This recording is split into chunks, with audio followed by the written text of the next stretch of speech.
এই 3 বছরের ছোট্ট বাচ্চাটির নাম সায়ন। সায়ন এই বছরেই প্রচুর কষ্ট করছে। হ্যাঁ, সায়নের মূল প্রবলেম হচ্ছে যে সায়ন যখন পেচ্ছাপ করছে তার মূত্রনালীর মিডিলে একটা টিস্যু তৈরি হয়েছে এবং তার ফলে ও যখন পেচ্ছাপ করছে সেই পেচ্ছাপ পুরোপুরি বেরিয়ে আসতে পারছে না, সেখানে বাধা সৃষ্টি হচ্ছে।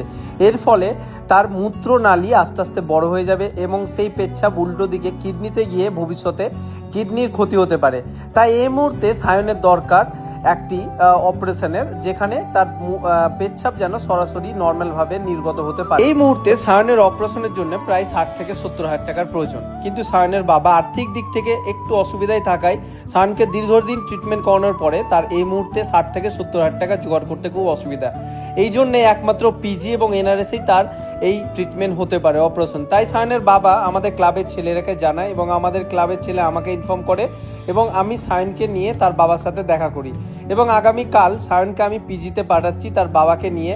এবং আমাদের ক্লাবের তরফে আমি কিছু তাকে আর্থিক সাহায্যও করলাম। আগামী দিনে আমরা চেষ্টা করব পিজিতে বিনামূল্যে সায়নের যেন অপারেশন হয়ে যায়। যদি না হয় তাহলে আমরা গ্রামবাসীর কাছে প্রার্থনা করব এই সহযোগিতার জন্য। আগামী দিনে সায়নের জন্য প্রতিটি ঘরে ঘরে আমি বেরোবো। তাই আপনারা প্রত্যেকেই সায়নের জন্য প্রার্থনা করবেন, এই বাচ্চাটি যেন দ্রুত সুস্থ হয়ে যায়।